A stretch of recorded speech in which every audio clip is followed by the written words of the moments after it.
Okay, morning Sophie and design team. So we said we'd have a little look at the subdivision tools. It's not as good as it was back in the days of T-splines, but it's still a lot more efficient than the way we're doing it now. So for that tree of life project we're looking at, there's two different ways to do this.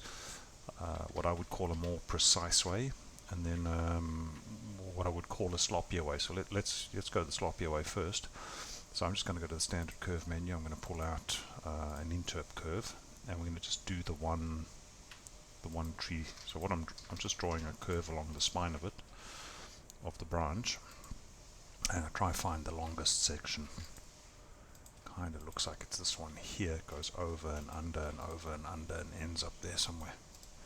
And then using the near snap, because your curves must be touching, I'm going to come out like here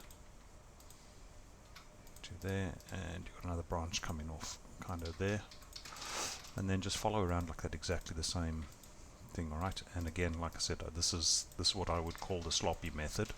It may be faster not to use this method and just come out and do it the longer way, but I'll let you guys be the judge of that.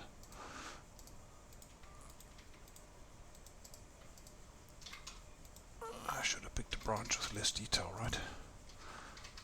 So this goes here. I think we've got all the branch components for this specific branch. You now have all the branch components. So you can grab all those items, alright, and you can do MultiPipe. Okay, so MultiPipe, Rhino 7 command only, so you're not going to be able to use this in Matrix 9. Set your pipe radius to the smallest radius you want. So this over here, this looks like about, I don't know, 1 millimeter diameter, so we've got to set a radius to about 0.6, I guess, 0.55, something like that, because you're going to make it bigger a little bit later. You do want to cap the ends. Strut division 0 for smooth. Yep.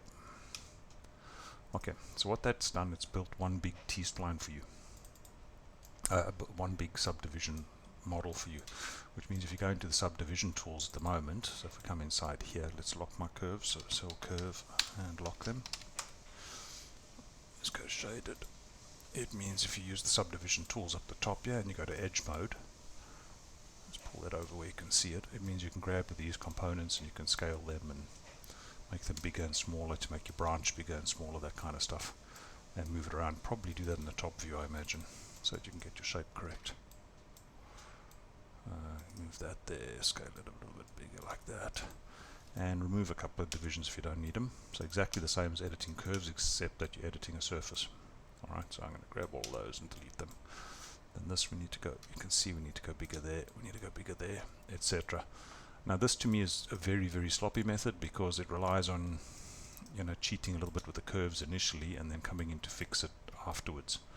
I'm not saying that it's not the right way to do it. There's no right or wrong way in Rhino, but to me that's just sloppy. And it means it's got a lot of fidgeting to try get stuff right. So I'm going to show you the way I prefer to do it. So let's get out here and delete all of that. So switch the filter off. I no longer want any filters. Let's grab all of that and delete it. Would be to actually, let's unlock and delete the curves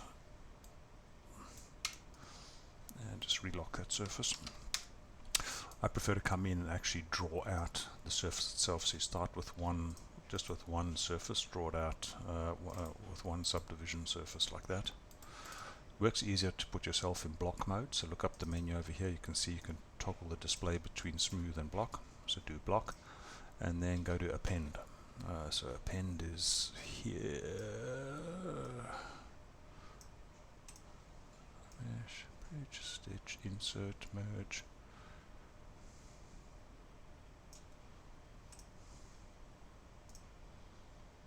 Apologies guys, it's been a while since I've been in there, so we're deleting a face there. Here, filling a hole, no.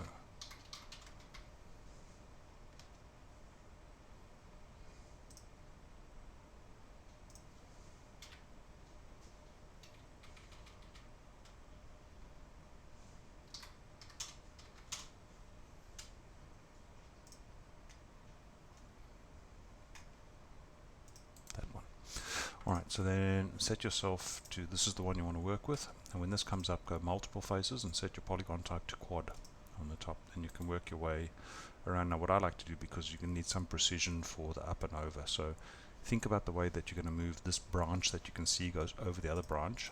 So you're not be able to grab that line in the middle there and move it up later on. Alright, so like that, and then this allows you to kind of draw your way around it. I'm only going to do a short section of it. Same deal over here, we want it to go under, so that section I'm going to grab more or less to the middle. Okay, then the trick is when you come up to a branch, you've got to remember to leave yourself some space to work. So I'm going to go to the middle there because we're going to have to move that up and over. So I'm going to come, when you come to the branching sections like this, stop about there, and then pick your poison. So I'm going to draw a quad here so that I can continue drawing quads out. So I'm going to go there, across there, across there, and across there. Then that means you can now start drawing out your next quad like this. And the same deal there. Right, same deal here. Come across. Here I'm going to go to about there. And you start drawing in the quads as you need them. So you can see that there's one quad coming out, so I'm going to stop about there. That means we can come out and produce that one. And this one. So you kind of work your way around there.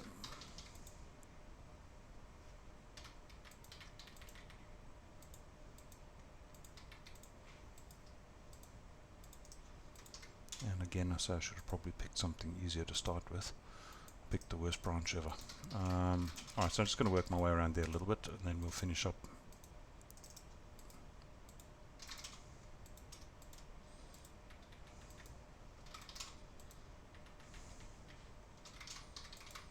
So I think like that and like that.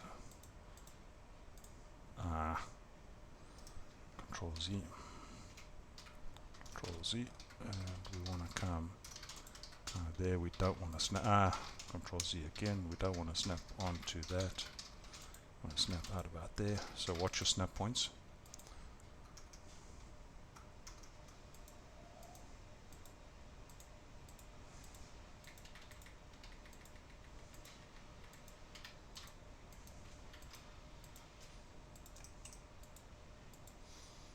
Okay, so I think that's got us covered over there, so I'm going to press enter to complete this. Alright, then you want to you want to start extruding this out to give yourself a surface to work with.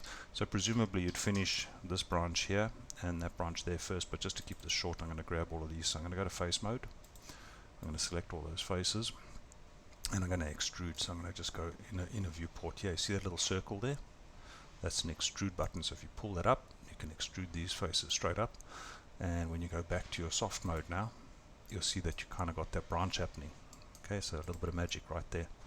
So that means you can come in and start moving this to get it more precise. So come in and make sure that you're in your edge mode for high precision.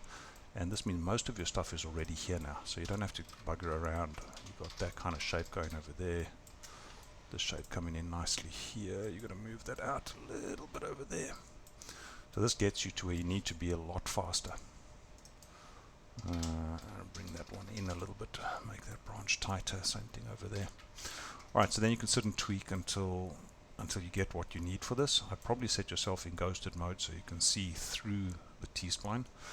And then we'll talk a little bit more in the next lesson about how to crease edges to get yourself sharp edges through here. Also you can grab entire pieces and you can scale them and you can rotate them to give yourself better geometry, and if you don't need entire lines you can just delete them out and it'll sometimes smooth your geometry out exactly the same as you do with curves. Alright, okay ladies, so give that a go, have a play with it.